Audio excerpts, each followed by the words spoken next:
Meantime, we want to turn to our attention now to the log boom, which has turned into the deadliest log boom, if you will, and that's because the captain and crew featured on the hit television show Deadliest Catch is out there today. In fact, Captain Sig Hansen grew up here in Seattle, and he was honored this year as the Grand Marshal of the Torchlight Parade. But even though they have become celebrities, our Richard Thompson found out that they're really still just fishermen at heart. Well, there are certainly bigger boats and there are smaller boats out here on the log boom this Seafair, but there is none more well known than the boat we are on. It is the Northwestern. It's the boat featured in Discovery Channel's The Deadliest Catch, about fishermen crab fishing and trying to survive the fishing season. Today, we were given permission to come on board here and ask the captain if his crew is going to survive Seafair. Right now, top priority is trying to wake up, get a good attitude, and have another good day, yeah. Captain Sig Hansen says Seafair is a blast as his crew turned celebrities because of the Deadliest Catch, welcome family and friends on board to watch Seafair unfold. His brother and crewmate Edgar confides last night's party was quite a bash. You may call yourself a boater, but you're not a fisherman. So you come on here and you want to party like a rock star, well, you don't know what you're in for. And just like on the show, there was a mishap with a man overboard. Yeah, I mean, somebody ended up in the water. Actually, a couple people ended up in the water last night. But today, they're back at signing autographs for fans of the Deadliest Catch who love having hometown heroes. Oh, I think these guys are marvelous. Great individuals, just like everybody else, normal guys. Signing autographs, taking pictures, you know, shaking hands and kissing babies. That's what it's all about now, I guess. More supplies. In addition to being the Grand Marshal of the Torchlight Parade and flying with the Blue Angels, Celebrity has also helped Sig Hansen and crew launch their own Northwestern coffee. They even have a deal with Rogue Brewery, which is making Deadliest Ale. We're trying to you know, capitalize on it if we can. And if it works, great. If not, I don't lose my day job. I'm still a fisherman. Sig and the crew of the Northwestern say partying out here on the log boom has certainly been kind of rough on a few of them. Certainly nowhere as dangerous as going back out and crabbing, which they're going to be doing in October for another season of the Deadliest Catch. Steve, back to you. All right, Richard, thanks. Sig tells us he always loved Seafair as a kid, but after he turned 14, all of his summers were spent fishing, so he really enjoyed this chance to kind of get out on the water and see the races and the air shows. Our good friend Phil Harris, another one of those boat captains in the Deadliest Catch, has been down here in the pits joining us this weekend. It's good to see him and all of those involved. Meantime,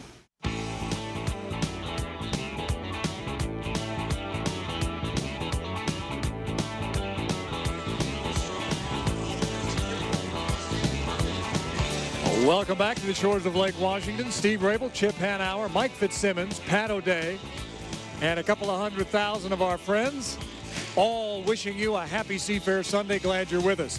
And we hope that you've been taking advantage of our AT&T Text-In. That's where you get on your cell phone and you text message us an answer to one of our questions. And here is our next question. What's your favorite all-time Seafair memory? Your favorite all-time Seafair memory. Text your answer to 51234. Again, 51234. Your answer enters you to win one of 5 LG View cell phones, courtesy of AT&T. Start your texting. We're going to show your responses at the bottom of the screen just a little bit later. We also have more racing coming up. The lights are coming up in just a couple of seconds, and we'll be chatting with a young lady who was such a hit in these pits and on this race course a year ago, and who is in dire need of a good performance to get into the finals of the Lights Championship. Meantime, we want to go back to our start-finish line for the incomparable one, Pat O'Day, with more thoughts on this beautiful Seafair Sunday. Patrick? Well, Steve, today we're celebrating the 35th anniversary of the arrival of the first turbine-powered hydroplane here at Seafair. You see, every great idea, every innovation started with one person's thought, whether it was the hammer or the bow and arrow or the automobile or the telephone or the jet airplane that we see. And this celebrates the 35th of the beginning of the change from the piston-powered airplane engine to the turbine engines and unlimited hydroplanes. It was 1971. My dear friend Jim Clapp was building a big new yacht at Vic Frank's Boatyard down on Lake Union. and he decided to power it with twin-turbine helicopter engines, 2 of them. Well, I was out on a shakedown cruise with him, and he said, you know, Pat, we ought to put these in those hydroplanes you love so much. They'd keep running that way, and I think they'd go faster. Well, soon we found ourselves on a flight to San Diego to have lunch with Bill Munsey, because I said, let's do it and prove the point. Well, Bill Munsey, in his characteristic manner, said, that'll never work. You'll get water enemies. You don't understand boat racing. Well, that only strengthened Jim Clapp's resolve. And soon Chuck Lyford, the brilliant engineer, stunt pilot, Reno Air racer, and former limited racing champion, was brought on board, and the project began. And so at Seafair 1973, the crowds gathered as the first turbine-powered hydroplane was brought into our pits. Not to race yet, because it wasn't quite ready, but just so it could be seen. Now, Jim named the boat after our radio station, KJR 95. The boat was called the U-95, but the next year it did race.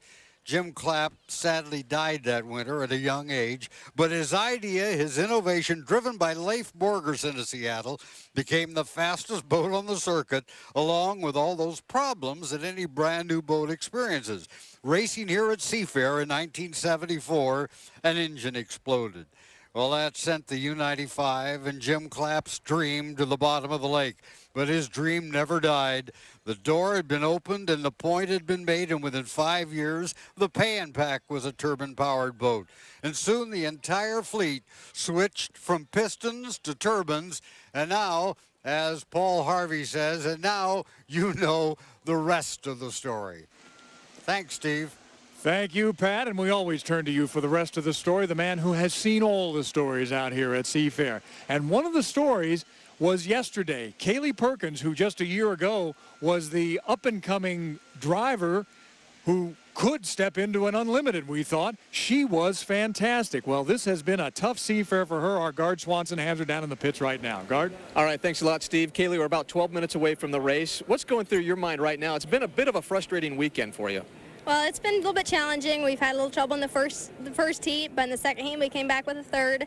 So it's really critical that our team does really well in the B main, but we've got really great sponsors. Vitamin Water presents Miss Boat Electric. They've done a lot to back us, and we've got the best equipment we can have. So we should give everybody a run for the money in the final. Yeah, so what are you looking for to get out of this next heat? Hopefully a first, but I think that's what everybody else is going for also. So it'll be good. I just got to make sure that I do my job because my team's done theirs, so it's time for me to do mine. Even though it's been a little bit disappointing, you still had a pretty good weekend. I mean, just being down here with the boys and kind of showing that, you know, you're a woman and you're letting the guys know that you can race with them. No matter what, I don't think I could ever have a bad Seafair weekend. It's still, just to me, so magical that I get to be here at this event.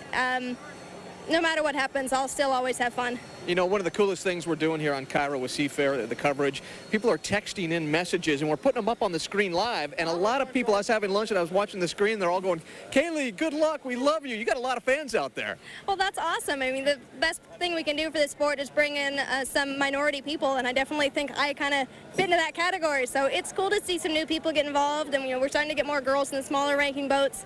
And it's about time we get more girls up in this class. And when do you think you'll get back into an unlimited boat?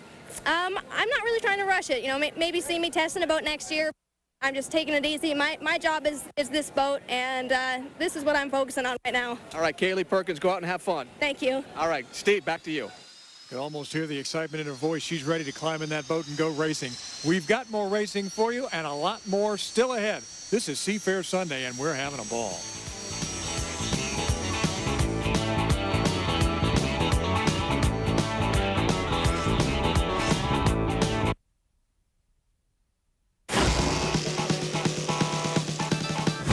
The Unlimited Lights B Main is presented for Seafair by Graham Trucking. Import, export, and regional domestic. Let us take a load off. And it's time for the B main. We go racing, and here is your lineup. The Traffic8MorningPower.com is a Darrell Wilmot Racing Team, the America Credit Union Block Head Engine, Army Strong Napa Auto Parts, and the Miss Boat Electric Vitamin Water. That's Kaylee Perkins. We were talking about her just a couple of minutes ago. Boats are out on the water. We still have about 4 minutes before we're going to go racing in these unlimited lights. And My goodness, it's loud. Little different than the turbines, isn't it? Well, it really is. The turbines can sneak right up on you, but these lights, by golly, you hear these guys coming, and gals. So let's talk about the guys and gals. The boats are working their way out to the course. We start out with the traffic aid and Michael, the name Will Muncie at the controls.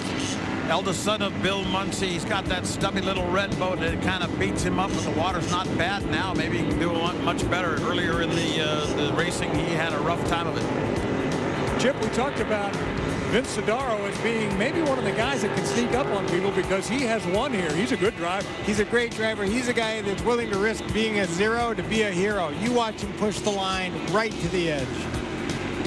The UL8, the America Credit Union with Ryan Mallow at the controls has a 6th and a 4th place finish, Mike. And some mechanical difficulties because of that 4th place, unfortunately, but they look like they have overcome it. This is a good hull, and it should be fast here.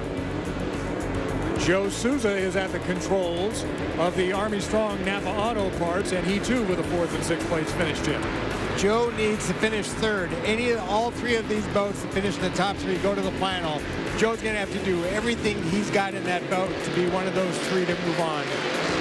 Well, certainly here's one that absolutely has to finish in the top 3 to get to that final, and that is Kaylee Perkins, who took this place by storm a year ago. Didn't finish the first heat, a 3rd in the 2nd heat. Mike, what's she have to do? She's got to start clean. She's got to stay out front if she can, and she's got to watch the buoy roll real careful.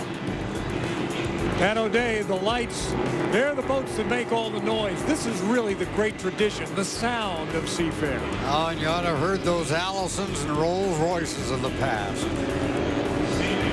These are automotive engines as opposed to the turbines which come out of a helicopter aircraft. These are basically big block engines out of automobiles, and that's why they're making so much noise. You could have heard those Rolls Merlins in Issaquah. I did. And that's why he ended up here. That's right. Well, the man who is going to call the race for us is the voice of unlimited hydroplane racing around these parts, and just about all the other parts we can think of. John Lynch. John, before you get to the call of the race, what are we looking for as these boats score up? Well, as Chip was talking about, top 3 will advance to the final. Now, remember that Dave Warren in the Thunderboat, this one right here, the Mytown Motors, he must start 10 seconds back. But if he can get into the top 3, he'll be in the final. Otherwise, it'll be an 8-wide unlimited lights final. How much more horsepower does that boat have than the other ones because it's got a blower on? Well, he's got about 1,000 more pounds and about 500 more horses. And he'll be starting 10 seconds back? 10 seconds behind. And what kind of odds do you give a boat with that much horsepower but starting that far back of actually becoming one of the top 3? If it was the other boat that Justin Eccles has, I would have given it a lot. With this boat, I wouldn't give it more than the 50-50 shot. But then again, attrition in this sport, especially after 4 weeks of straight racing, could play a big role here. We had problems with lights knowing how to get around the race course yesterday. You think these guys all know where the race course is today? I certainly hope so. As you can see there on screen, there's a triple buoy there marking the entrance pin to turn 2. But they've gone up to the unlimited turn 2 to come down for the start. And here's a shocker. Muncie is in lane number 1. Why is that a shocker? Oh, just it's family tradition. Yeah, I was going to say. It's so part Will of the Muncie is in birthright. lane 1. There's Kaylee Perkins in 2. We see Joe Souza, Smoking Joe out there in lane number 3. Dave Warren's got to be several seconds back. But Ryan Mallow is also off stride, so he's got a long way to go. 1 mark. It is a good start. No, it's a late start. Where are they? Better to be late than early. They're all late. And it's Will Muncie inside, Joe Souza outside, in the middle in front. Kaylee Perkins in the Victoria Express, this boat electric. You know, I've seen that all weekend long. These guys have had a hard time getting to the start line on time. Some of the unlimiteds have been jumping, but these guys have not been getting to the line on time. They don't have a lot of time getting the timing marks from the unlimited turn down to this end. And this is the first time they've been on the water today. But it's open water for Kaylee Perkins all by herself right now in front. Second place, it's all Smoking Joe Souza. Will Muncie's boat is struggling. Ryan Mallow is going to come up and take 3rd. But there was Joe Souza in 2nd place. But it's all Kaylee Perkins right now. But where they finish here, it's all about top 3. Kaylee Perkins currently in 1st. She should just put it on cruise control and work on into the final. This is the end of lap number #1 in the Victoria Express, and Vitamin Water, Miss Boat Electric, and Smoking Joe Souza having his best run of the weekend so far. Kaylee Perkins there in front. There's Joe Souza in second place. Kaylee Perkins' boat, I've been around boat racing for about 160 years, and that's about as good a boat ride as I've ever seen. I mean, that boat just looks so solid, fast, and stable. No boat turns better in this series than that one. They've got the crew, they've got the experience, they've got the boat design, everything. It's a perfect package there. And you know, John and Chip, Katie's got to be thinking, this is much more like it. This is where I thought I was going to be all day. Now, if you're Kaylee Perkins, the thing is, just keep your focus. Listen to Phil Bonancini on the radio. Find that entrance pin of turn number 2, which she just did here on lap number 2. She's comfortably in front. Joe Souza's comfortably in second. The battle is on for second place now as Ryan Mallow takes over. But Will Muncie's boat has let him down. He's not going to be in the final, nor is Dave Warren. There's your 3 boats. They're going to be in the final if they all finish. White flag. Kaylee Perkins crosses the line. Running easy. Look how, you know, that shot really, we see the boats at this camera angle here. You don't get a sense of the speed, but that camera angle they give us from the start-finish line when they go through the frame, you really see how much territory these boats are using up. And people talk about being on power. They're running 155 across that start-finish line. They're moving good. Even though Kaylee is coming up to lap Will Muncie may make the final because, unfortunately, Joe Souza just went down in the upper turn. Oh, tough break for Joe because, yes, he did have a final heat berth. If Will Muncie can finish, then he is going to be into the final heat. As you see, Dave Warren, the MyTown Motors, he did not finish either. So it's going to be an 8-wide final for the Unlimited Lights for the Graham Trucking Cup. And Victoria Express Boat Electric coming around to take the checkered flag. And when we talk about a good boat ride, watch how gently the sponsons, which is the front part of the boat right there, the sponsons touch on this boat. They just very gently touch the water. They don't slam down. See how right at the back of the sponson there, she's barely touching, which is exactly what you want. End of 3, checkered flag. Kaylee Perkins, the winner of the B main. Ryan Mallow, second place in the B main, and the Numerica Credit Union right there. And Will Muncie has been lapped. He's got 1 lap to go, and if he can finish, he'll be into the final heat in the UL 00 traffic gate. Now, let's go ahead to the final a little bit.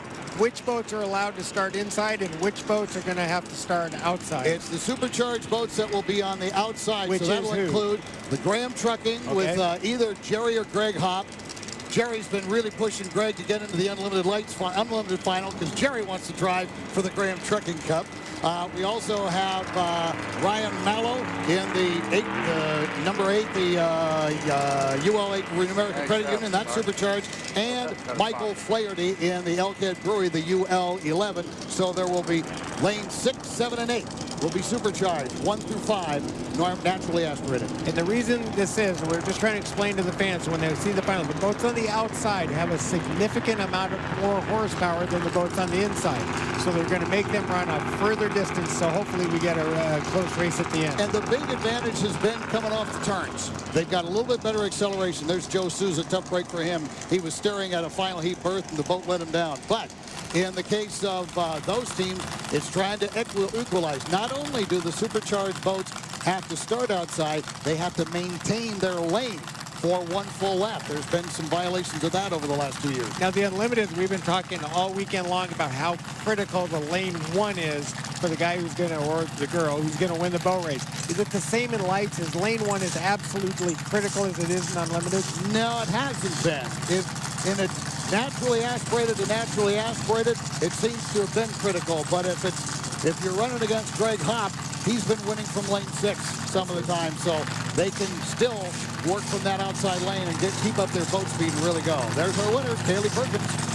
Well, and as you said, Chip, she must have thought, now this is the way it's supposed to be. Mike said that as well. And, you know, remember we saw her just in tears yesterday after taking the wrong course, going off course. Now she comes over, gives a big hug, and she's ready to get into the finals. And again, once again this year, show these guys what you can do. You know, everybody talks about Kaylee being a woman. Yeah, she is, obviously. But she is a great race driver. If you took Kaylee Perkins and put her in a male bike, she's still a great race driver. She's done a great job.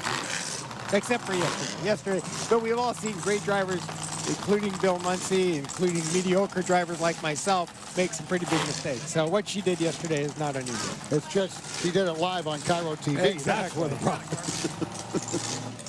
Let's go down to the pits right now. Gard Swanson has the winner of the B-Main. All right. Thanks a lot, Steve. Kaylee Perkins, it's about time. Isn't that what it's supposed to be about? It finally feels good to win a heat. It's been a while. No, it was a great heat. I had fun playing with Muncy out there. He definitely challenged me for getting lane one, and he got it from me, and he earned it. So good job to them and their team. And I'd like to thank my team, Vitamin Water, Smith Boat Electric. You know, they've done a great job getting this motor going, and I'm so happy for them that we finally don't have to work on the motor. It's going to run fine, and we're all ready to go for the next heat. All right, let me see your hand for a minute, because I know it was shaking a little bit before. Oh, not too bad, but that's all adrenaline, isn't it? Yeah, there's quite a bit of adrenaline. You know, I've gotten hurt in a boat, and you just get huge bruises, and you don't notice them until about 3 hours later. That's how bad it is. All right, good luck the rest of the way. Thank you very much. All right, Rabel. All right, Gard, thanks very much. Kaylee Perkins, she's waving inside that cockpit there. You can see she's happy about it. She let you know that, and then the smile will go off her face when it comes time for finals racing, and she'll be as tough as anybody out there on the course. Yeah, absolutely. She comes from a racing family. She really admires her brother. Her brother gives her a lot of input.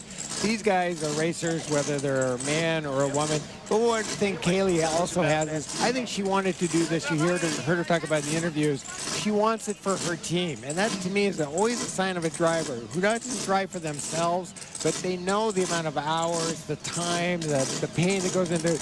They want to deliver. It's kind of like, I think, a musician is handed a beautiful violin by a guy that makes them. You want to go out there and make that violin sing for the guy that put it together. I think that's what she feels for her team. And so before we let John get away, he's going to come back and do the final, the championship race for us. What does it stack up like, John? Oh, it's going to be, to borrow a phrase, a barn burner, because you've got J. Craig Fletcher in the sister ship to this boat, running very, very strongly. He won his first ever race 2 weeks ago in the Unlimited Light. You're going to have either Jerry or Greg Hopp. They race for the team sponsor and the race sponsor here, Graham Trucking. They're always tough. I look for Paul Becker. Remember, he led for 2 laps last year. He was a little early at the start, but he still was ahead. He's still gunning for that very first heat race victory. He's going to be a player. Michael Flaherty's boat's getting better, but Kaylee Perkins right there, John, too. I want you to do a favor for me this year. This year, I would like you to bring a little enthusiasm, okay? Because in years past, Steve and I have felt that, you know, you come up here in the booth, and it's like you really don't care about Unlimited Lights racing. So I'd like you to leave here, sit down, and really try and find a little enthusiasm this year. Chip, I appreciate the comment. I am going to go back. I am going to focus and be ready for you come 425. John, we talk all about the boats, and we do mention a little bit about the drivers, but you know these people personally. What kind of, aside from drivers, what kind of folks are these people who are going to be in this final? What should we know about these guys? These are good people. You know, one of the most entertaining people we have in our sport is Paul Becker. Now, here's a guy that was a retired Navy flyer and a retired airline pilot, and he, you know, you get involved with him in a pit area interview, and hey, it can go on and on and on. He really enjoys what he's doing. He's got the youngest crew out there. His crew is his sons and their friends, first from high school, now from college, and they've been working together very well. He's just really spectacular. Greg Hopp and Jerry Hopp are father and son. Different kind of personalities entirely, but both quality people. Vince Sidaro, he's a character, just absolutely a character. J. Craig Fletcher is a guy that got into this sport 3 years ago with no experience at all. He hadn't even so much as sat in a race boat, and now he's a winner in Unlimited Lights racing. Michael Flaherty, he's well known, quite a character there too.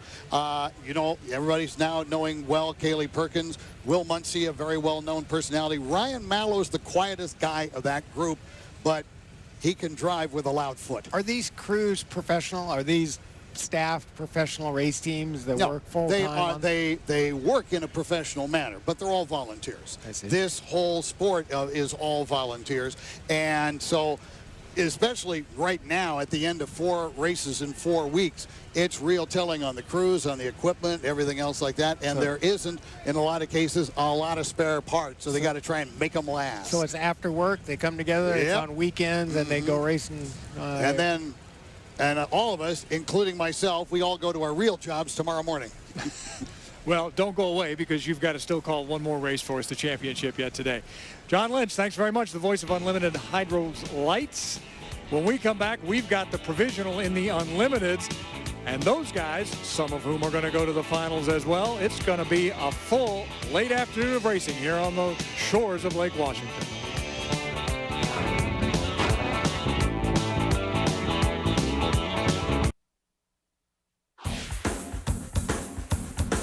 Hey, what do you say? It's time to go racing one more time here live on Lake Washington, the Provisional Heat. And here are your storylines. 5 boats we expect to be going into this race, but only one spot is available. And that winner will be the trailer in the championship final for the Unlimiteds. Those are your headlines as we get set for the Provisional Heat of racing in the Unlimiteds. Provisional Heat of the Chevy Cup at Seafair is presented for Seafair by Chevrolet, American Revolution. So here are the 5 boats scheduled to run in the Provisional. The FormulaBoats.com, the U7 boat. That's Jimmy Shane at the controls. Kip Brown's Our Gang Racing, Miss Procraft Windows, Albert Lee Lake Ridge Paving, Dave Williams from the museum. And the Miss Albert Lee, which was having a problem, we'll continue to check on that as we take a look out on the course. After the lights kind of turned things up. Wow, what a beautiful Chamber of Commerce day for Lake Washington and the boat races as we see those craft out on the water, at least some of them, with about 2.5 minutes to go. Let's take a look at the drivers in this Provisional Heat. Jimmy Shane has a couple of thirds and a 4th place finish today, Mike. He hasn't really shown us what he's really capable of. The boat is the reason, not the driver there. But this could be a dandy opportunity for him, given the makeup of this heat, to really show us something. Bill Rocky, they know they need this to get into the championship final, right? Yeah, they need a lot more than that. The boat's not starting right now. They got the cowling off and they're working on the engine. And right now, I don't know if Jimmy's going to be out there. Wow, not a good sign. All right, let's check in with the U17 team, the Our Gang Racing. Nate Brown's nephew, Kip Brown, at the controls.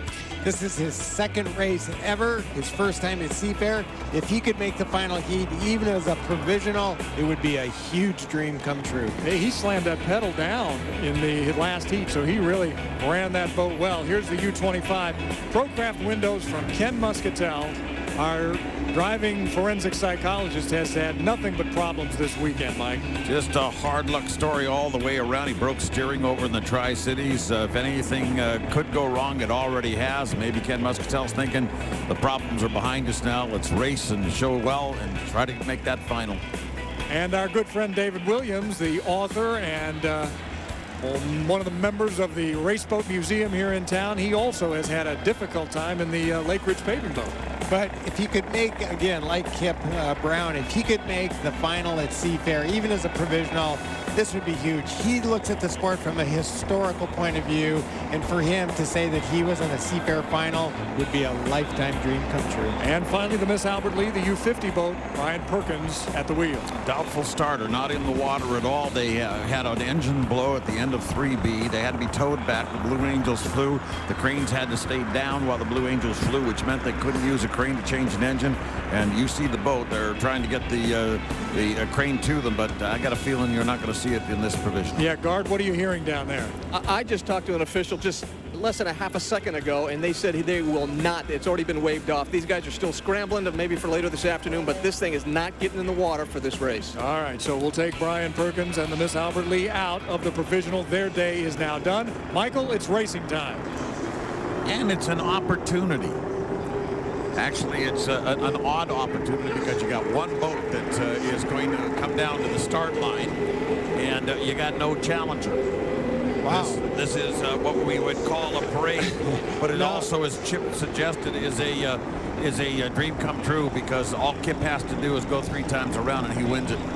Mike, I don't mean to pick fights, but it's not a parade because a parade you have to have something following something. So here, a rooster tail following the boat. So eventually it is a By the way, he was also the jack-in-the-box fastest qualifier for the heat. So for the best in fast food anytime, just enjoy Our Gang in the North Turn and stop by your nearest jack-in-the-box today. Hey guys, you know he's got to be thinking, oh, just hold together. Don't let anything go wrong now. This is my chance of chances. Please hold together. But I think even if the thing broke and stopped right now, would he still be in the final because he made it farther? Made a legal start. Than In fact, they're anybody putting the else. checker and the black out for him, so they're not gonna make him run the whole 3 times around. There's your provisional starter. First time he's ever raced at Seafair. Now there are people that have spent their lifetime trying to make the final at Seafair and never been able to do it. He's going to be in the final, be it a provisional, his first time at Seafair. Chip, you know, on that Jack in the Box introduction, I was going to say that Nate Brown is the proud builder of that boat. A hydroplane veteran, was part of our crew in years past. That's his nephew, Kip Brown, at the wheel. What a happy day for our gang. Yeah, I would love to get Nate Brown's reaction, actually, to know that his nephew now will be racing in the championship final today. A few seconds back or a rooster tail back, doesn't matter. When you're in the final at Seafair, you can say that. Well, one might ask, by the way, can you win from the final, from the trailer position? And the truth is, you actually can. It only happened once, though, and it was in 1993 at San Diego when Mike Hansen, who's now with the Oberto team, took that Madison, Indiana boat, the Frosted Flakes, Kellogg's Frosted Flakes, and went from the 7th boat position to the 1st boat position. You know what I'm afraid is going to happen is that Nate's going to wrestle his nephew out of the cockpit. he promised us. So let's go. Do we have Nate? It'd be great to talk to him. Well, he's coming down off the tower he's coming down. He's going, you know, I think I'm going to get that kid out of that cockpit. I'm going to go in there. I think last year I called him a liar, I think was the word I used when he said he would never race again. Well, let's see. No, I'm just kidding. He wouldn't do that, but he's got to be really excited. As you can see, the rest of the team is as well. The Our Gang team. That must be the gang. And there is Kip Brown as he's heading over to the finger pier. There's his proud uncle. And there's our Bill Rocky. I recognize him too. Bill, take it away. We got a little bit of family affair going here. Kip, you're in the final. How do you feel? I feel good. It figures my first heat win. I didn't have to beat anybody. That's typical for me. But glad that we're in the final. That's exciting. And my goal for this weekend was to make it on points. Didn't quite get there. I really boned to start earlier today, and that was too bad for us. But you know, our U.S. Northwest Express Red Dot machine is running good. I'm getting better, and we'll see if we got anything for him for the final. All right, Nate, what do you think? He's in. He is, isn't he? That great, Bill? It's awesome. And we wanted to race. I mean, that's what we're here to do, is to race. And it's really too bad the Formula E Red Dot boat over there didn't make the water. But, you know, a little egotistic, we'd have beat him anyway. But that's okay. We have their rudder on the boat, and they came by and said, we want the rudder back. And I said, oh, I don't know where it is. I lost it. I have no idea. But no, it's great to KIRO for covering this thing. Beautiful weather in Seattle, awesome sponsors and everybody here. And he's doing an awesome job. And too bad he was by himself. But we'll be in the final. I got to ask you this, do you miss it? Do I miss it? Yes. I miss driving. Not a bit. I got a great guy in here, and I'm driving anyway on the, you know, on the mic. So I'm still there.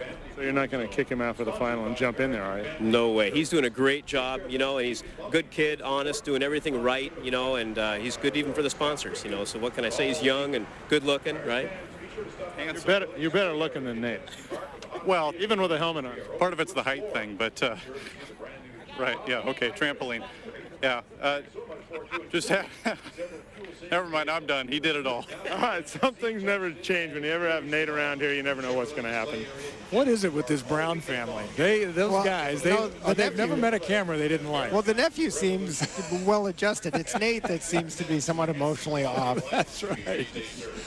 Oh my! It is great though, and as John Lynch was talking about, Mike, this is family. These guys, whether it's the Lights or the Unlimiteds, these are families. Either they're related by blood or they're related by their love of these boats. And they share, as you notice. He said he had the other team's rudder on. That, boy, that's not an accident at all. There's probably half a dozen boats in the pits there. Got parts from somebody else.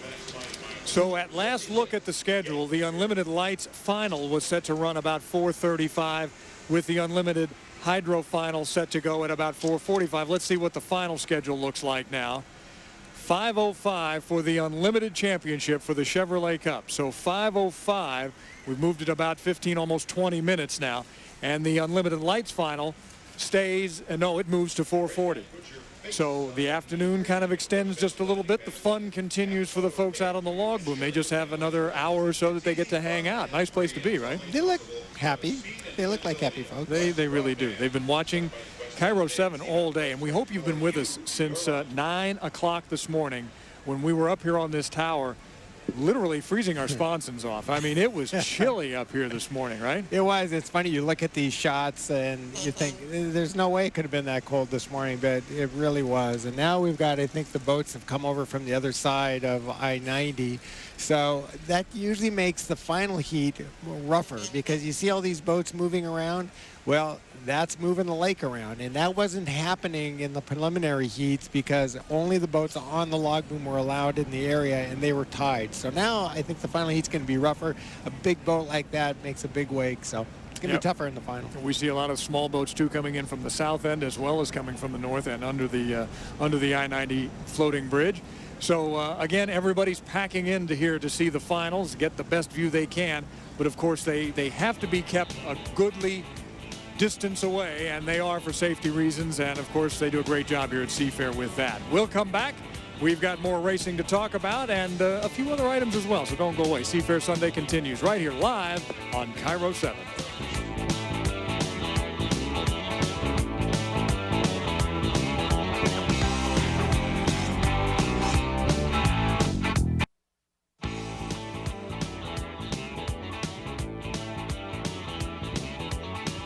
Live coverage of the KeyBank Air Show at Seafair is presented by KeyBank, proud sponsor of Seafair. You know, there are about as many stories here at Seafair over the years as there are boats out on the log boom or folks celebrating on them. And those stories go from great boat racers to terrific air shows to families that grew up along the shore just watching these races. And it also, those stories include people, individuals that have made such a big difference in this sport and have been so integral to it. Our Gard Swanson talks about one of those people now down in the pits. Gard? All right, thanks a lot, Steve, here with Patrick Gleason, and kind of a bittersweet day for you, and certainly you didn't get into the finals like you guys wanted to, but I know you have a big shout out to Roger Newton, one of your crew members. We sure do, Gard. This has been a really tough weekend for us. Last weekend, after the Tri-City race, one of our crew members, Roger Newton, had a heart attack, and he wasn't feeling well in Tri-Cities, and now we knew why. He's in Valley General now, and he's going to be having heart surgery in about a week. And our thoughts and prayers are with him. And Roger, we hope you get better real soon because we really need your help on this boat. He's such a big part of boat racing. And how about this right here? Talk about the fastest get well card. I mean, this thing goes 155 miles an hour, and you have everybody sign it. Yeah, we decided to do something that, to our knowledge, hasn't been done before. All the crew members signed our names on the boat. We decided to make it the world's fastest get well card, and we hope Roger appreciates that. We didn't put the tape on too hard, so it won't peel the paint off, Roger. We'll be okay there. Or create any drag. Or create any drag. It should be fine. And where'd you sign? Show me your signature. I'm right there. R19, that's my outboard racing number. I race outboards with Seattle Outboard Association. All right. Another great shout out to Roger Newton. Get well, my friend, from everybody at KIRO, and of course your teammates. We all wish you the best. Steve? All right, Gard, thank you. And Roger, we all agree, get well soon. Yeah, Roger is a friend of everybody in the sport, whether they be outboard racers, remote control racers, unlimited racers. He's done everything in the sport, and he's loved a lot. Again, the partying continues out here. That is one good thing, too, about Seafair, that if you come out and enjoy yourself on the log boom or along the shores, if you're careful and if you're legal, you're going to have a great time out here. Absolutely. And really, over all the years that I've been here, there's been very few problems. I remember you hear about the old days on the beach, and I guess they got pretty rough out here in the 60s. But now this is truly a family event, and you can really take a bow, I think, Seafair, because you've turned this into absolutely a wonderful family event that you can bring kids to, you can bring anybody to, and have a great time. Well, with neither of us born in the 60s, of course, we wouldn't know about that, no. But now there are the families out there. Be careful pulling the inner tubes. That's always an iffy situation out there, especially with other boats around. I think the Coast Guard would say that. Now we want to... There is the Coast Guard, as a matter of fact. They're checking everybody out as they go along. That's right. Let's head back out to the start-finish tower and Mike Fitzsimmons for a couple more words about some of the tradition of Seafair. Well, this is not exactly so much about the tradition of Seafair as it is about a brand new kind of unlimited hydroplane racing that anybody can participate in. If you've got a computer with a sufficient amount of memory, you actually could drive an unlimited hydroplane in the Gold Cup or any number of races. It's called the Unlimited Hydroplane League. Take a look at this footage here. This is what it looks like when you're behind the wheel of an unlimited hydroplane. They look just like the real thing. There's a view from the cockpit just like you would see. And yes, they do go upside down sometimes. The good news is you don't have to shake the water out. You can be ready for the next heat, and you can actually stay dry. The cool thing about the Unlimited Hydroplane Racing League is that they need more drivers because they don't have enough boats. Does that sound familiar? We've had that happen before. And anyone can participate in it.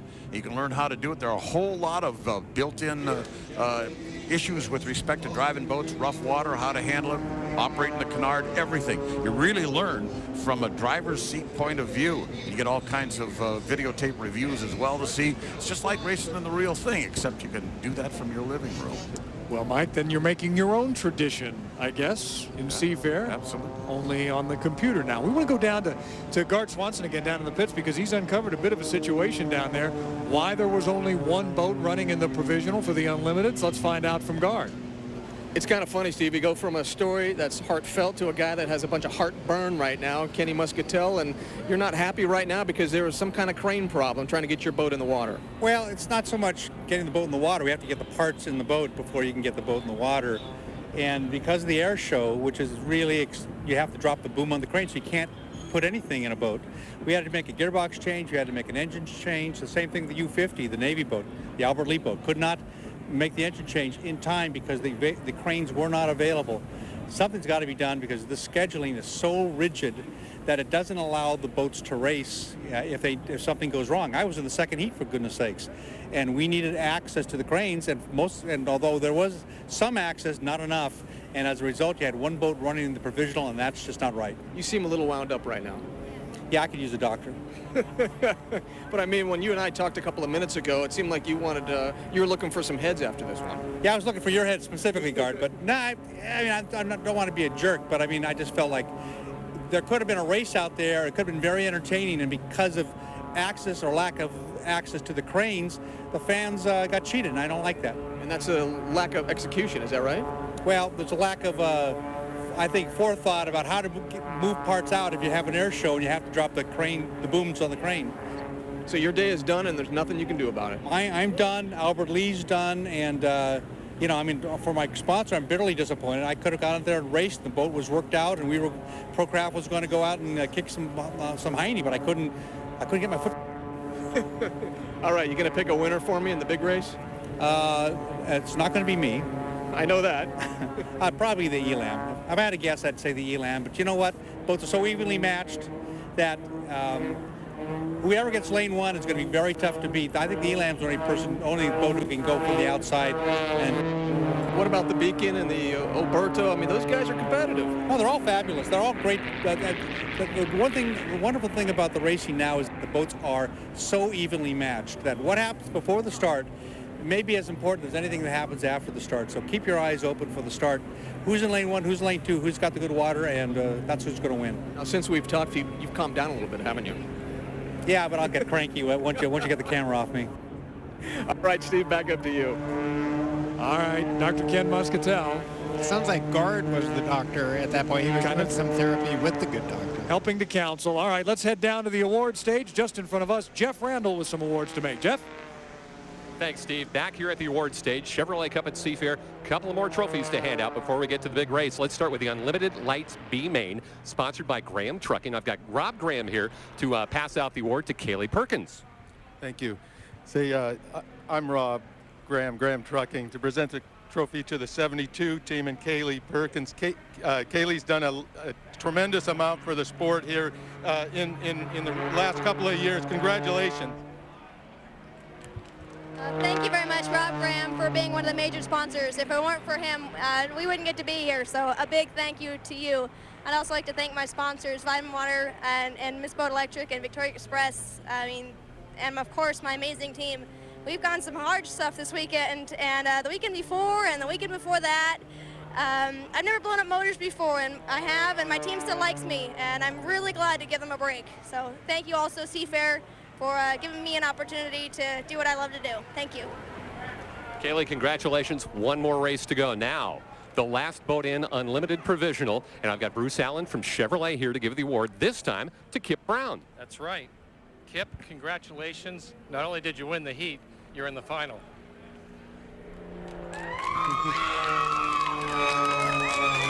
Thank you very much, Bruce. Thank you, all my kids out there. Hey, thank you guys, and thank you, Chevrolet, absolutely, for everything that you guys are doing. Our Red Dot U.S. Northwest Express boat is really running. They're giving me a chance to get some more seat time, and never thought I'd be standing here on the stage in front of all you people. Not this year anyway, but got a trophy. Unfortunately, didn't have to beat anybody to get it, but we won't tell anybody. That's between us. And just like to thank Seafair again. That's about all I got. Good luck. Kip, thank you very much. Good luck in the final. Kaylee, good luck in the final. Steve, back to you. In the meantime, what we want to do now is turn this over to Chip Hanauer, because he's got a very special guest here joining us from Boeing, and he has made, Boeing has made a lot of interesting progress in the development of maybe the next generation of hydroplane, Chip. They did, and I got the honor of driving the first unlimited hydroplane powered by something other than fossil-based fuel or petroleum. Tell me about the fuel that I was running yesterday. By the way, this is Scott I'm Carson. sorry, Scott Carson, president of Boeing Commercial Aircraft. Yeah. Well, Chip, is the fuel we're using today is the coconut fuel blended with the Jet A. And we flew it earlier on a Virgin Airways flight, but that was a pretty benign environment. So we thought if we can come here to Seafair, have a little fun, stress the engine a little bit, stress the fuel, we'll know a lot more about it. We were able to do that, and we had this driver that actually ran almost 148 miles an hour yesterday. We're real proud of you. And he didn't hit the bridge. And you didn't hit the bridge. That was my goal, is that he didn't hit the bridge. Boat came up right side up.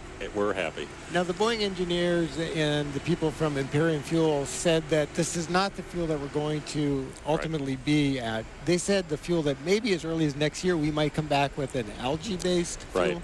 The thing you want to do is not have a fuel that's in the food chain, and so algae has a lot of promise. It actually looks like it'll produce a little higher BTUs for us, and so we think we might have enough to do a little demonstration run later this year, but next year we'll be back with it for sure. Now, Scott, let's take a look at the boat that we ran yesterday, and people asked me, did it feel different? And it really didn't. If you didn't tell me that there was something in the tank other than petroleum-based fuel, I wouldn't have known it. The boat performed.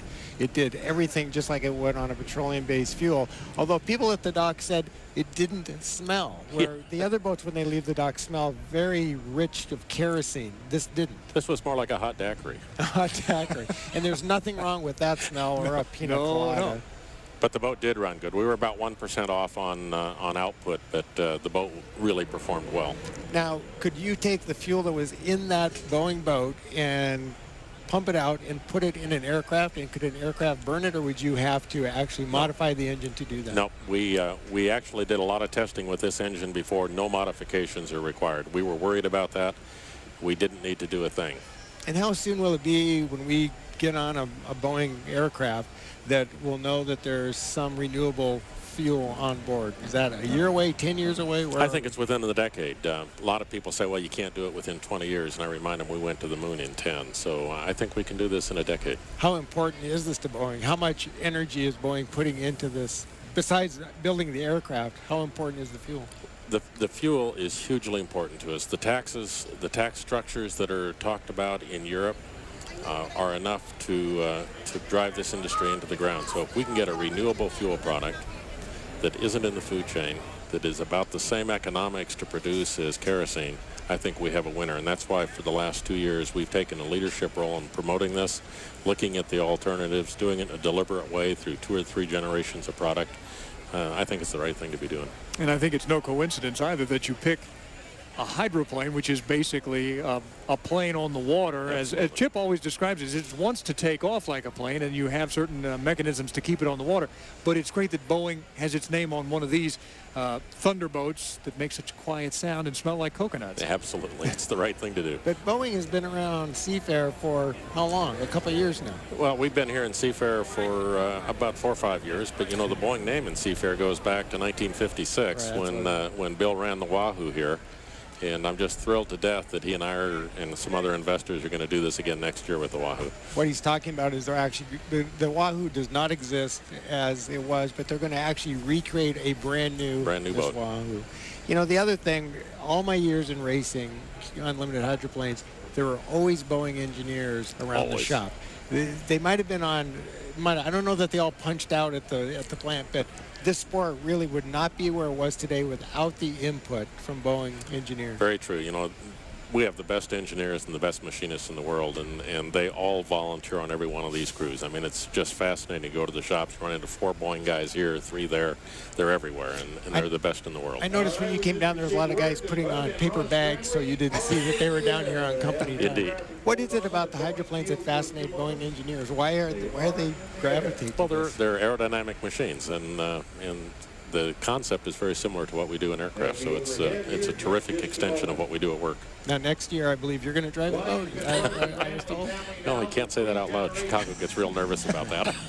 And you have a special guest here today in that Bill Boeing Jr. himself. Bill spent the day with us, and it was really terrific. He was so thrilled. People came by, were getting his autograph, and he and June are just terrific people. We had a wonderful time with him over in our area.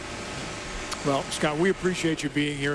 Thank you. I know Chip thanks you for giving him the opportunity to get back in a boat for the first time in 9 years, as a matter of fact. And he came out smelling like one of the Budweiser girls who had tanning lotion on. But thank you for doing all those things. And Scott, it's good to see you. Steve, good to see you. Thanks. Pleasure. Chip, thanks so much, Scott.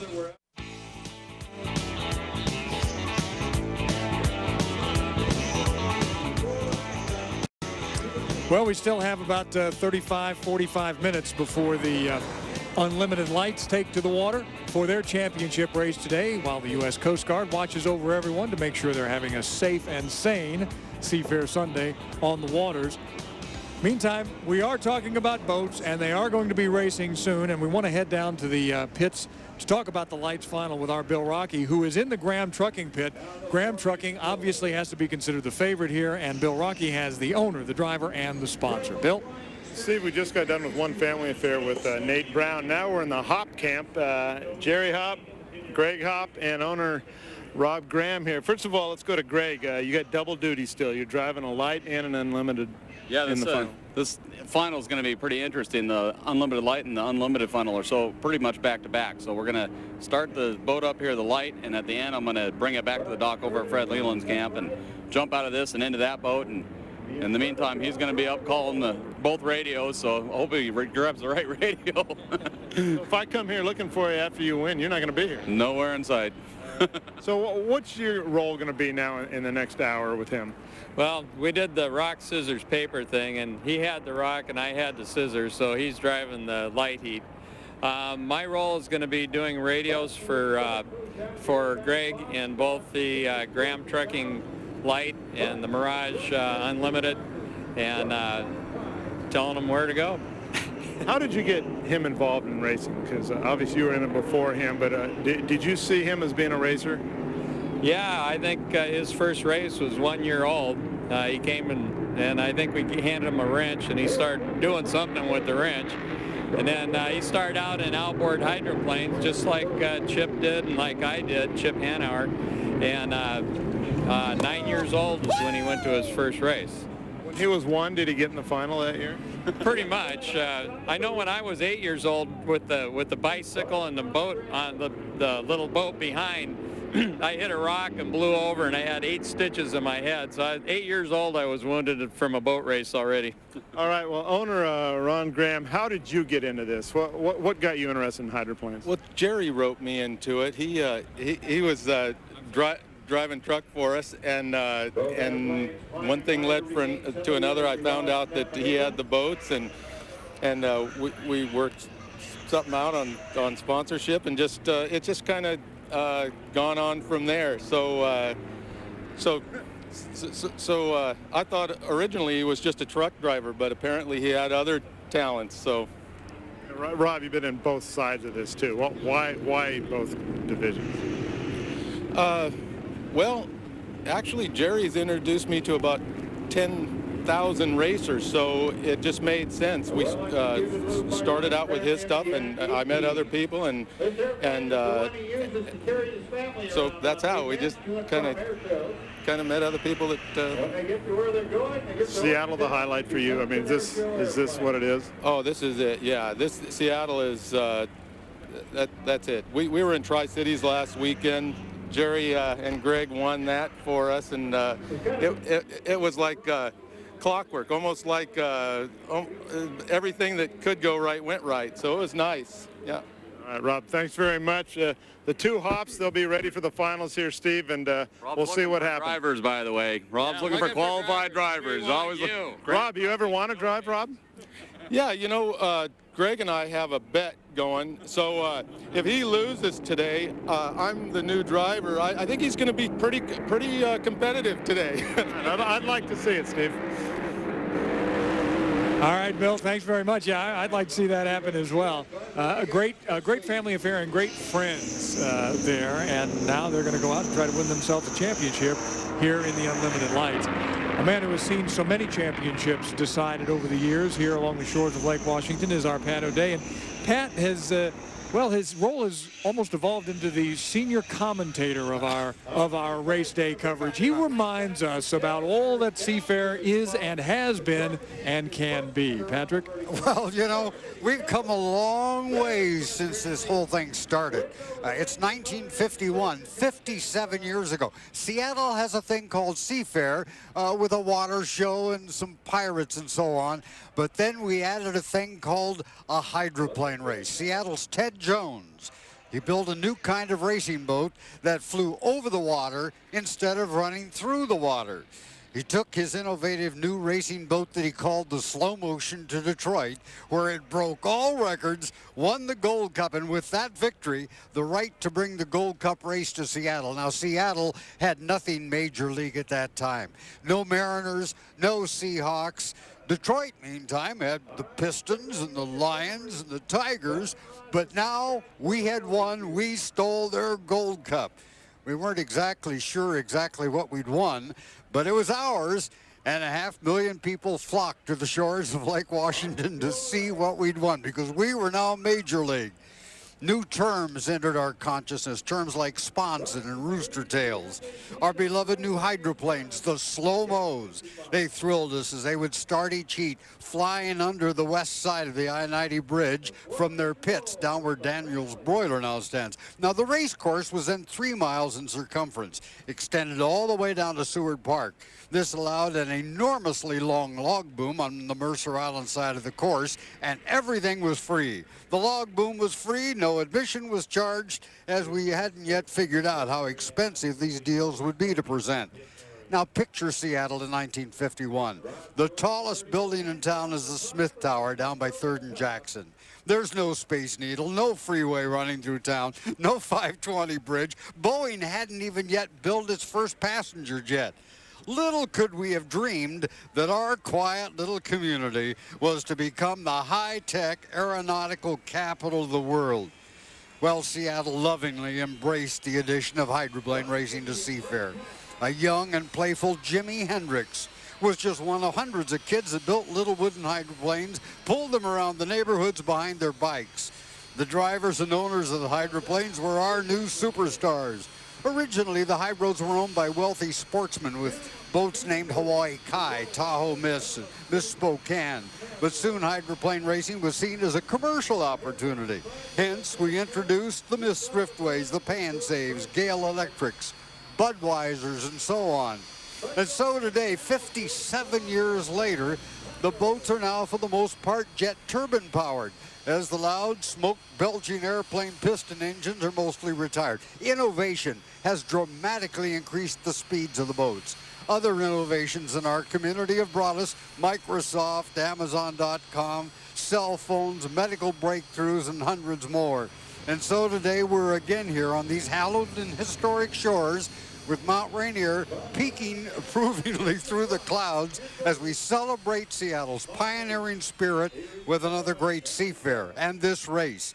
And so as we near another finale to Seafair with the Chevrolet Cup here in 2008, all of us here at KIRO, the entire racing team and Seafair team, are just proud to be a part of this entire wonderful pageant on Lake Washington. Patrick, so well said. Thank you, my friend. Thanks for reminding us about what this really does stand for and what it means in all those years and all those generations and all those folks. Steve, the whole thing is just a tad fun, isn't it? It really is. We just have a good time down here. In fact, speaking of good times, you and the gentleman sitting next to me had a rollicking good time the other day. And we were able to show it to our fans the other night on our Seafair Saturday night program. And that was, well, it all started with Chip wanting to get into a boat again. Now, we know that Chip Hanauer, after 9 years, has gotten into the Boeing boat, but he had another opportunity, and he was not about to let it go past. Here is a story about two men who really wanted to be actors all their lives.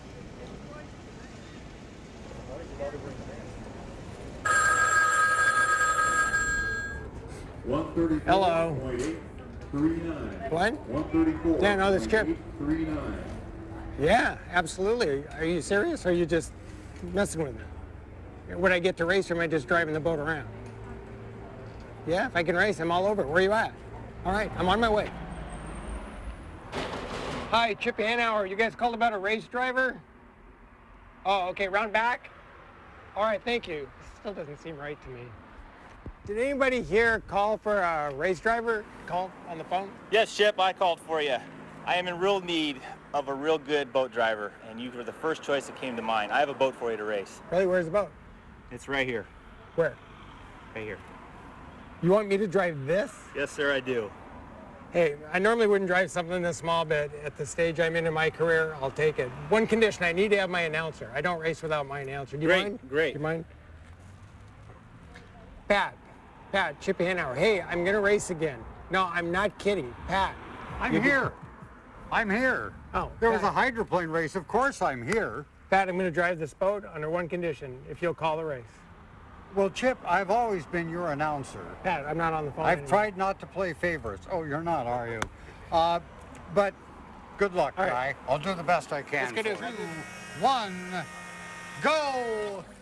Ladies and gentlemen, we have had a collision at the very start. Steve David got crosswise in the track, but here comes Chip. Chip's in third place. Hanauer driving the Atlas van lines, pushing hard against the Budweiser. The number 2 boat is now the Budweiser, and the number 3 boat is the Atlas. And now the Atlas is out in front. And now the Atlas is third. And now the Atlas is ninth. And now it's second. And down to the victory line, there it is. The checkered flag flies. The winner is Chip Hanauer.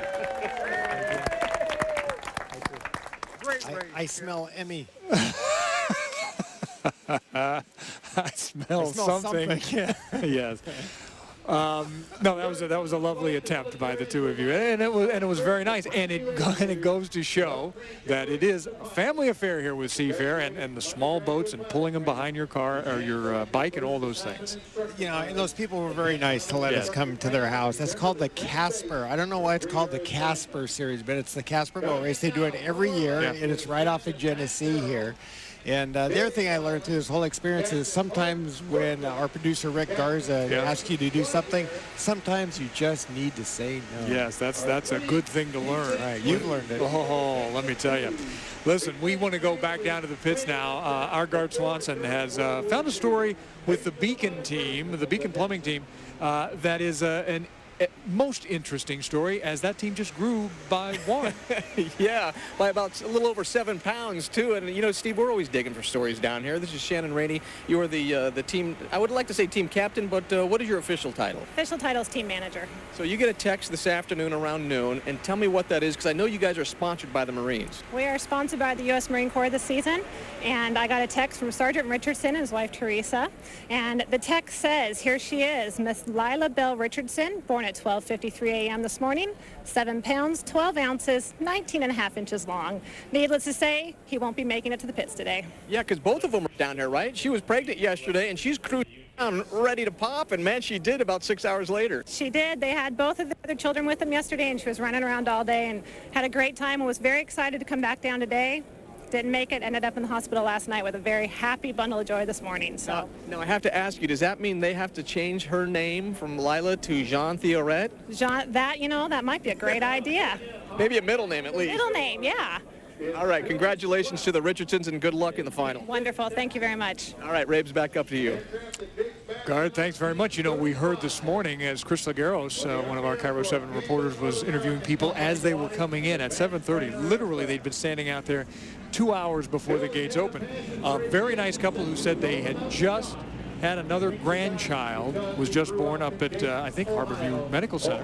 And Chris asked them, are you going up to see them? No, we're here for the boat races. So they'll go up and see the grandchild eventually, but they were here to watch boat racing. It's nice to see families that have their priorities straight. Well, sure it is. There is the Beacon Plumbing and riding very well. That's a boat that's going to be one of the favorites, if not the favorite. It's won 2 of the last 3 Chevrolet Cups, and it's going to be right in the middle of it this year. Let's bring Mike Fitzsimmons in from out at the start-finish line. Michael, we might as well start talking a little bit about some of these boats as we have covered now the air show and the families on the shoreline and all the rest. But when we get right down to it, the business of boat racing, the final is yet to be determined. Yeah, it is, but it's going to be a hot one. We've got an awful lot of good boats here, and each of the top drivers have a slightly different agenda, but every one of them wants to achieve what they came for. And, of course, that means in order to do that, you got to dispense with everybody else. And that's going to be the tough part. When you look at it at this point, still the Elam boat is the one that stands out for you? I think it's got to be. I think on paper, if that's what you want to go by, they have the speed, they certainly have the handling, they certainly have the technology and the crew to make this happen. On the other hand, there have been times when lots of boats have had those sorts of things going for them going into a final here on Lake Washington, and when it all ended, it didn't end the way they thought it was going to at all. Chip, when we talk about the start, it really does begin there. And with this race, it's who gets the inside lane. And we saw 2 of the guys expected to win a year ago dice around for it and end up messed up their chances. Well, you want the inside lane. Obviously, it's the shortest way around, but the inside line is also the most dangerous. And you've got to get there so early to claim it for yourself that you can get there really early, which means you're going to be slow at the start line or even jump the gun. Mike, let's go back to you out at the start-finish line with more. Yeah, let me take you back a half a century here. I've got a couple of still photos here to show you. On this same race course in 1958 on this very weekend, one of the guys who thought he was going to have a great day was Bill Muncy. He had the Miss Thriftway, the second Miss Thriftway. I've got a picture of it here. Let's zoom in on that if you can. This was the second Miss Thriftway after Bill had an accident in 1957 back in Madison, Indiana. This boat was on the inside screaming to the first turn in a preliminary heat without a rudder. And it crashed into a 44-foot Coast Guard picket boat, and both the hydroplane and Muncie's Miss Thriftway and the picket boat went to the bottom of Lake Washington in only 90 seconds time. That was one of the great moments of unlimited hydroplane racing on this race course. The fella who wound up winning that one is this gentleman right here in the picture. This is Jack Regas.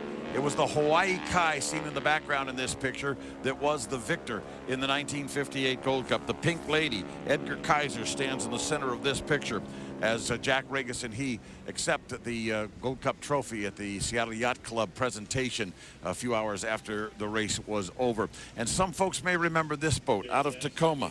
It was Austin Snell's Coral Reef, second place. Talk about your Boeing employees. A Boeing employee by the name of Harry Reeves was at the wheel of this boat. Great limited driver in the Seattle area, and of course was able to pull into second place. And this U-19 boat went on to race a number of years later on Lake Washington as one of the great unlimited hydroplanes over time. So there's such a great tradition here in this sport, and oftentimes the plans of folks who come to this lake thinking they've got what it's going to take to be a winner fall through, and others who think, I'm not quite sure I've got what it takes. Somehow or other, they discover magic. And Mike, what about Bill Munsey after colliding with that Coast Guard boat? He actually rolled out of the race boat, Steve, just about 150 yards away from the collision before the actual collision occurred. He was injured. Several of the Coast Guardsmen aboard that picket boat actually crawled out of the hole made in the gunnel of the Coast Guard craft by the hydroplane that rammed through there. All of them made it through with minor injuries, and they all lived to tell their grandkids about it. You know, and that's one of the stories that Chip, you tell, and Mike tells, Pat tells, that not always did it come out so good in those old days. It didn't, and I feel I'm really one of the most fortunate because my career started in those grim times where if you had an accident, you most likely were debilitated or dead. To survive that, to get to the place where we have safe boats. And I'm proud to say I was the first driver to wear seatbelts, and they tried to stop me because they said, well, you could drown. And my feeling at the time was, well, if you do an autopsy and you find that I drowned, at least I had the chance to survive the accident. So I'm just very lucky to have gone through that era to get to this era. And all those safety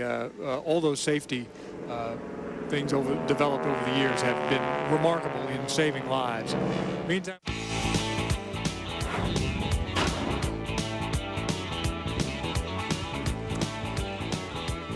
we're back on the shores of Lake Washington. Steve Rabel, Chip Hanauer, Mike Fitzsimmons, Pat O'Day. And now there's a parade. Oh, isn't that sweet? I just hope they steer clear of the first turn. Yeah, I think Mom's saying, kids, let's head this direction. We're going south. Yeah, we're going south as quick as we can. That's pretty darn cute. Like past Seward Park. Well, we're going to start talking about boat racing now because it is approaching. And the teams are getting themselves set, final adjustments on their boats. Drivers are starting to get themselves together as they prepare to climb aboard and drive in the Unlimited Lights final as well as the Unlimited final for the Chevrolet Cup here at Seafair. One of those drivers in the Lights who has made the final and who is considered one of the favorites is with our Bill Rocky in the pits. Bill? Thanks, Steve, with Paul Becker, Miss Critical Logic, and Paul, it's money time now. You ready to go?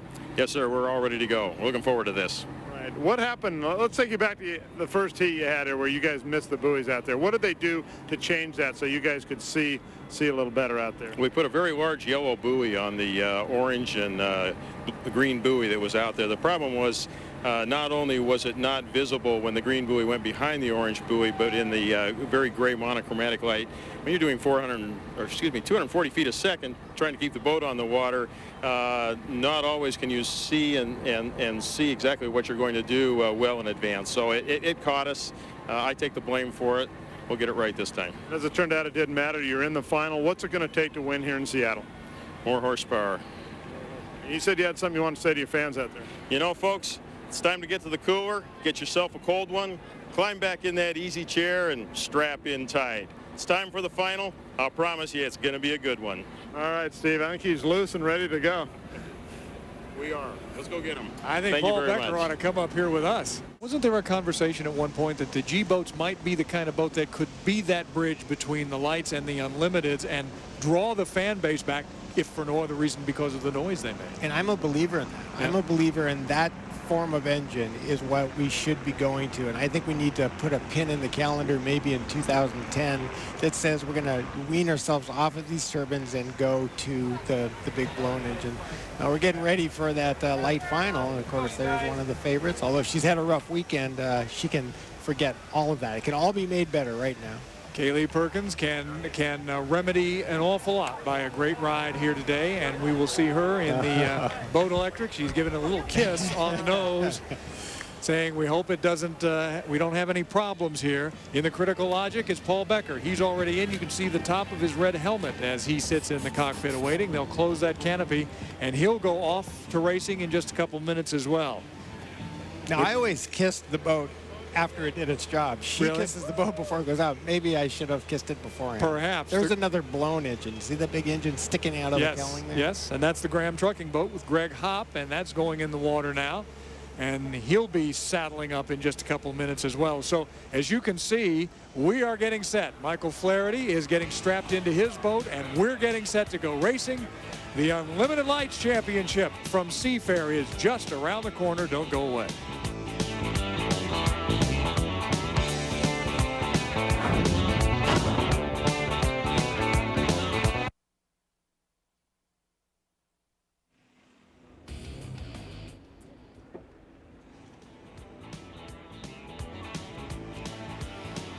And we're back. Small boats, large boats, lots of people, lots of suntan lotion, we hope, and lots of fun out on the log boom and behind it, getting set for boat racing here on Lake Washington. The Unlimited Lights final is coming up in just a few minutes, and we're going to go racing in just a bit. So large boats, small boats, there's large people and small people. There's everything out there. You know, everything you could want. And it's pretty much like a, you know, it's a mini city out there is what you have. And in here, you know, the pit area is a city. We've got a hospital here. We have food here. I mean, this little park becomes a true city. It does. And you have to have everything here. One of the things we haven't much talked about as we look into the pits from this long distance shot, that's where those cranes are down there. There's a mini, well, I don't know if I'd call it a hospital, but certainly a sports medicine clinic, and you have to have that on site, and we have seen it in use many times here. Right, what they'll do is they'll bring an injured driver directly from the patrol boat to the medical clinic here, where they'll basically do a triage. From that point, they'll decide whether he needs to be helicoptered to the hospital, or they can transport him in an ambulance, or that he's fine and can go back to his truck and just feel bad about his day. But it is good, and you have to have, and veteran people, veteran folks man this this sports medicine clinic. They've been involved with it for a long time, and they know exactly what kinds of situations drivers can encounter out here on the water. They also have a medical history of each driver. They know all the medications any driver is taking, any conditions they have. They do a wonderful job, and they've certainly been a wonderful help to me in my career, and I owe a lot of my health to their great work. You know, what you really hope is that it's like a baseball umpire, that you really don't notice them at all, which means it's been a very safe day for all the drivers, and nobody has to utilize those services. Well, we've talked about the lights. They are, for the most part, getting set in the water, drivers aboard. We understand they may have delayed things now for just a couple of minutes, perhaps to 4:45? So John Lynch is going to be joining us here for the call of this Unlimited Lights Championship in just a second. Let's head out to the start-finish line, where Mike Fitzsimmons is standing by, and he will also join in. Michael, a couple thoughts on the Unlimited Lights final that's approaching. Very interesting mix of boats and a very interesting mix of engines, as Chip pointed out. The normally aspirated boats will be on the inside, first 5 lanes, and the blown boats on the outside, the supercharged boats on the outside. Now, one that is we're going to watch in the normally aspirated category is, of course, Kaylee, because her boat is very, very fast, but it doesn't make the horsepower that the happy-go-lucky boys do in the Graham Trucking. And of course, that means that that she is going to have to drive a shorter race course if she's going to beat Greg Hopp, and that is her plan indeed. And of course, she has her hands full in her own classification, because she also has Paul Becker to deal with, and he's going to be sponsor to sponsor with her. And I think it's going to be Jerry Hopp driving in this boat, is it? Is Jerry no, or going to be Greg? Greg? It's going to be Greg. Greg is going to. They did the rock paper scissors, and it looks like Jerry lost. Oh, okay. So Greg will be doing. He's going to be on the radios talking to his driver, but it's going to be Greg in the boat. But so those two are going to be battling. That's Paul Becker, of course, and Kaylee Perkins are going to be battling inside, while at the same time aware of the fact that they've got to look at these faster, more powerful boats on the outside, particularly Hopp, who's done very, very well for himself today, and they're going to try to handle him as well. So that's a lot more work than typically a driver would have to do, because although there is a parity given, or at least there is a handicapping process given the lane assignments, it's not really parity when it comes down to horsepower versus horsepower. Greg's going to have a bit of an advantage, because he's going to get a chance to look at the water before he switches boats into the Unlimited. And it looks to me like the water's calmed down, so he can come in from the lights boat and say, you know, the water's calmed down, let's put more air under the boat. So it might give him a little bit of an advantage in the Unlimited heat. A little bit of a breeze on the back chute, but actually probably the best looking water we've seen all day. Right now, I think the crew's telling Kaylee that, look, we've had a rough weekend. Everything that could go wrong did go wrong, but it's all behind us now. Just go out there and give it your best, have a lot of fun, and relax. That's the biggest thing. I was just told one thing about the Hopp situation. Greg Hopp will be driving the Unlimited Light, obviously, and then he's going to take it right around to the Unlimited pit, jump out and get set to race in the unlimited. So he's not even going to bother about bringing her back to his specific slip. So it again should be an interesting final, as those two races now will butt right up against each other as we have delayed this light race for 5 minutes or so. Yeah, even as we speak, the unlimiteds are being lowered into the water as well, so that they'll be ready to go just as soon as the unlimited lights come back. This offers total redemption for Kaylee, who said yesterday was one of the worst days of her life. This could erase all of those bad memories of yesterday. And Patrick, we hear the sound of engines roar, and that means the boats are moving out onto the course, and we are set to go racing.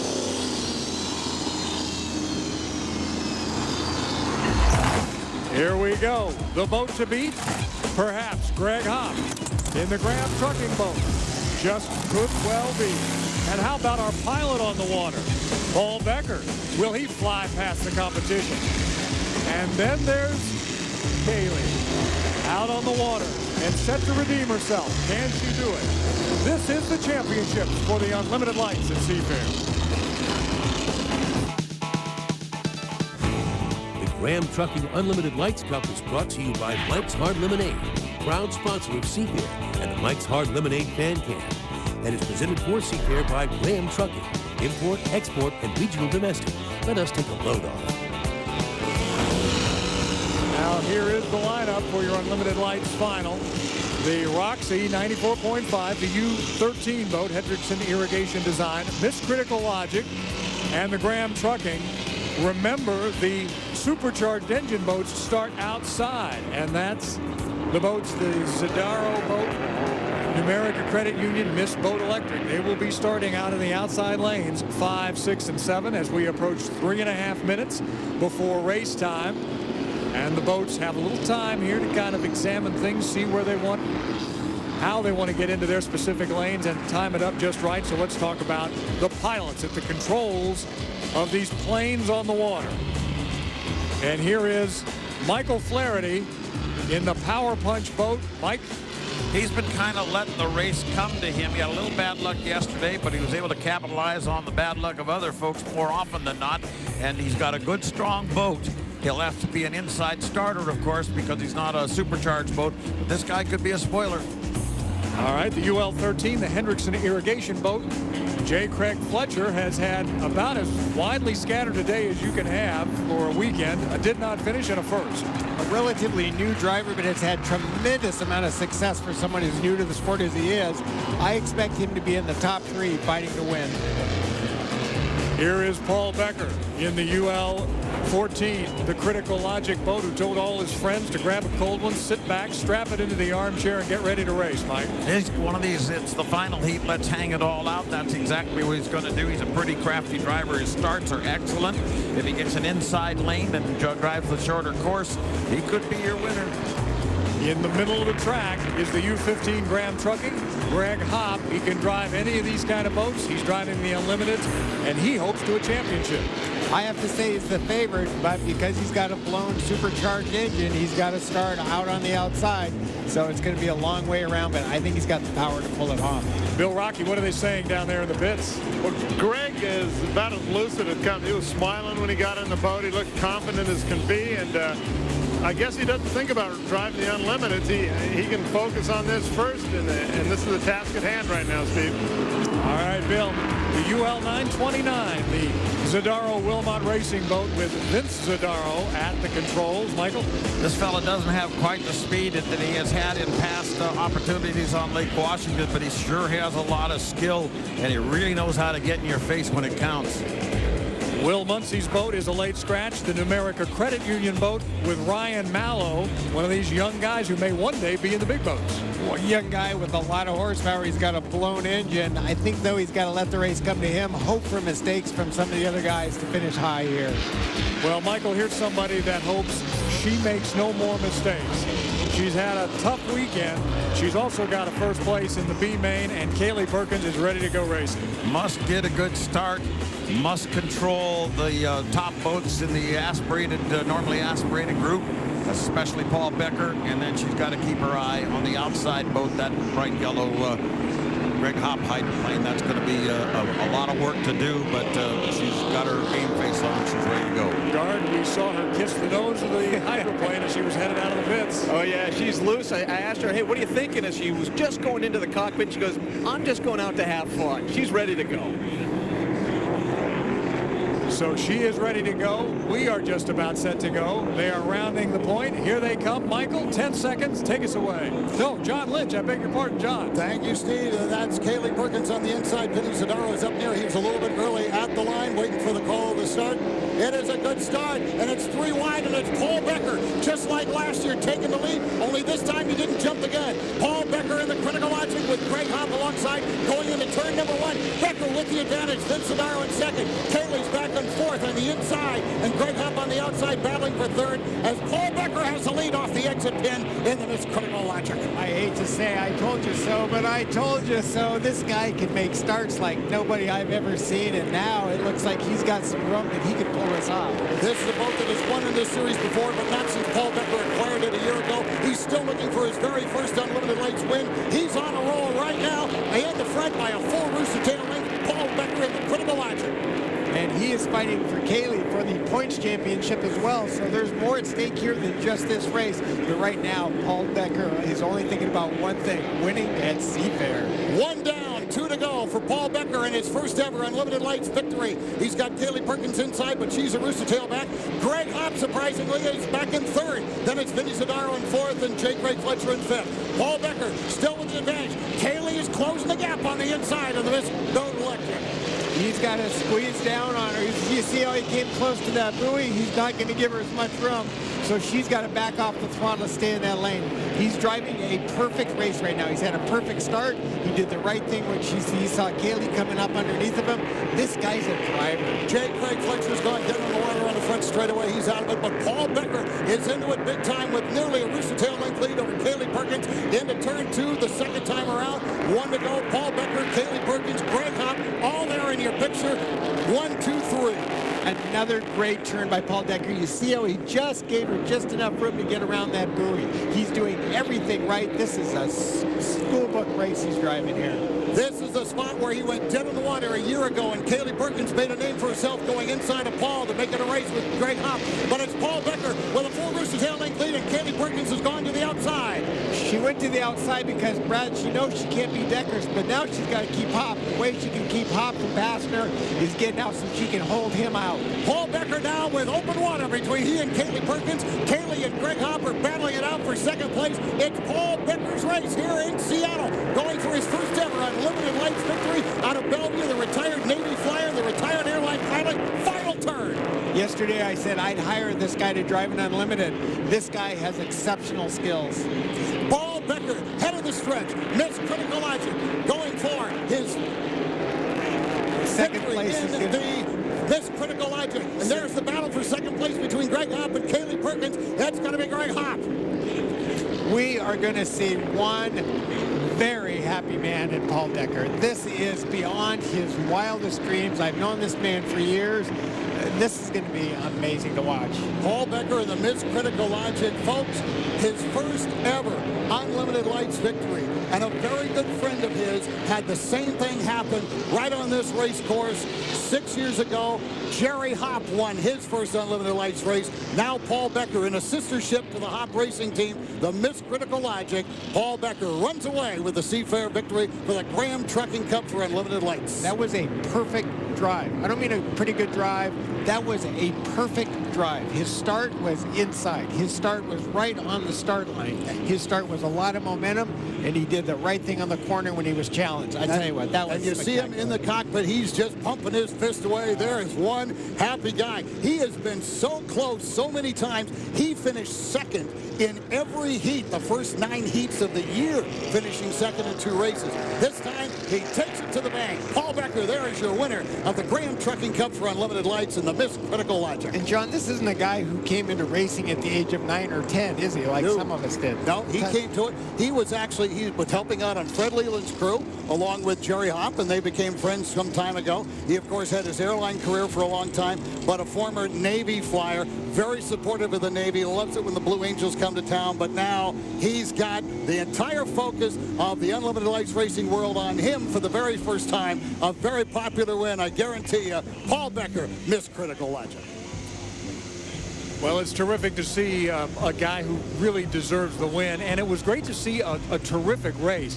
He drove a great race. The race for second was excellent between Greg Hopp and Kaylee Perkins. Both those boats obviously coming from the outside, moving back down inside, dicing across some pretty rough water, and still a good close finish for second place. Greg Hopp got him at Tri-Cities last weekend a couple of times. He would get out on the dock and holler to his young crew, all kidding aside, but he says, more ponies, need more ponies. He got him today. I think some have called him the bridesmaid. No bridesmaid any longer. Not any longer. You're going to see one happy guy get off this boat. Let's we go back and analyze this start. You can see him on the inside right over here.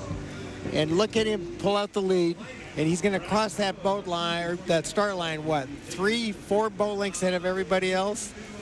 The boat's getting pretty aired out there. Jerry Hopp's got a lot of momentum, but I tell you what, there's the entrance corner. So I'd say he had 3 boat lengths, John, would you say, at the start line? Now, if you want to win a boat race, you cannot spot someone with a boat that good 3 boat lengths. And even though you're talked about all the time, look at how far Greg Hopp is outside. He had to stay that far out, and he never was able to get a handle on it, losing space in this particular turn and dropping back before he was able to come on for a second place finish. But Paul Becker, you called it, Chip, a perfect drive.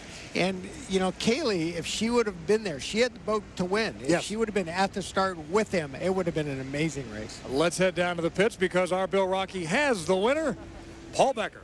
This is a pretty happy dock, Steve. Congratulations. That was Chip calls the perfect drive. Well, thank you, sir, and I appreciate Chip's support and help he's given me over the years, and that was a great drive. That was fun.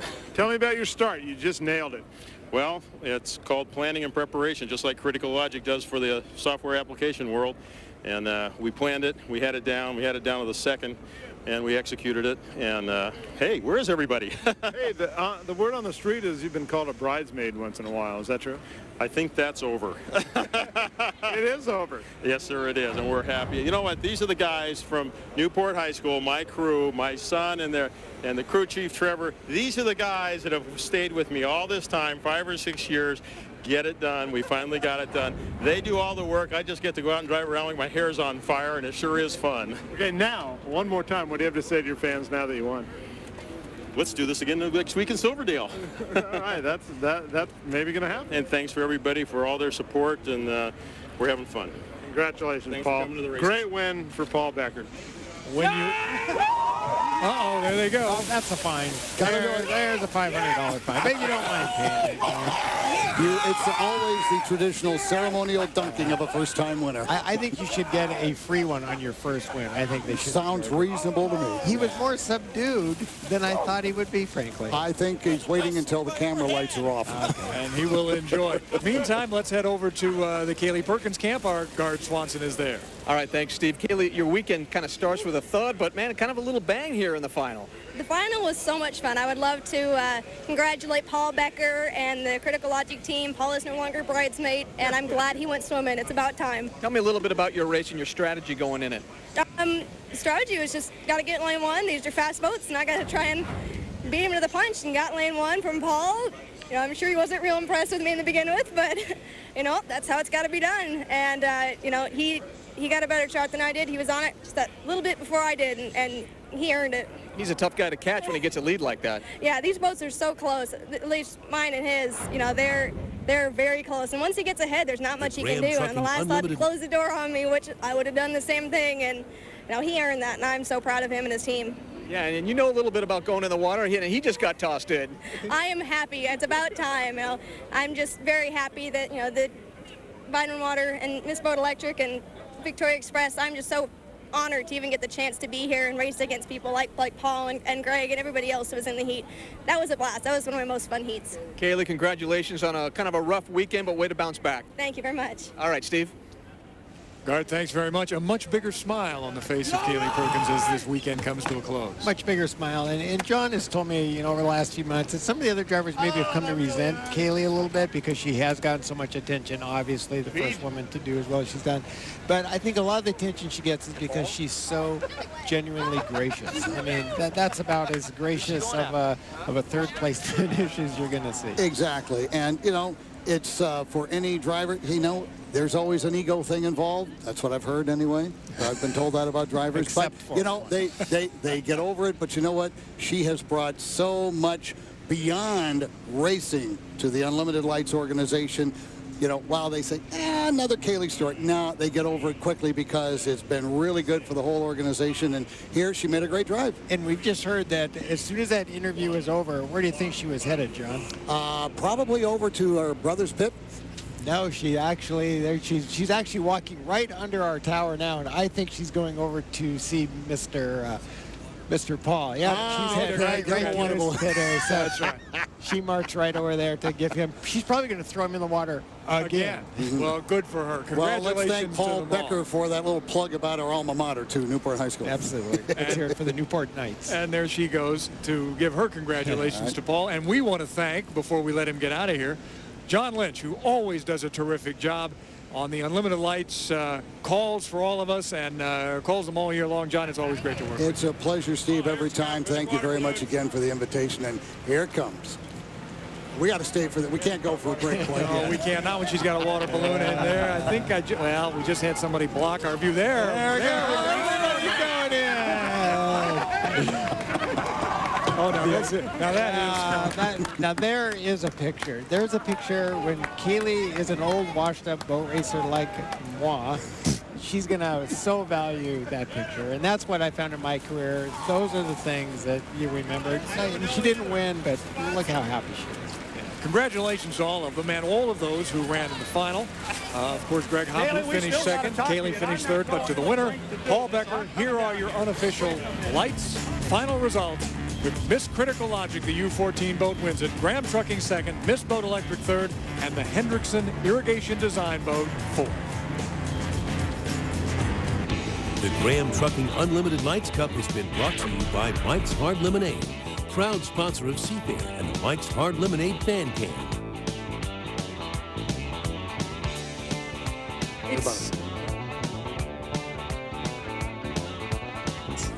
The lights have finished running. It is time for the Unlimiteds. Stand by. We're going to go racing for the championship, the Chevrolet Cup at Seafair.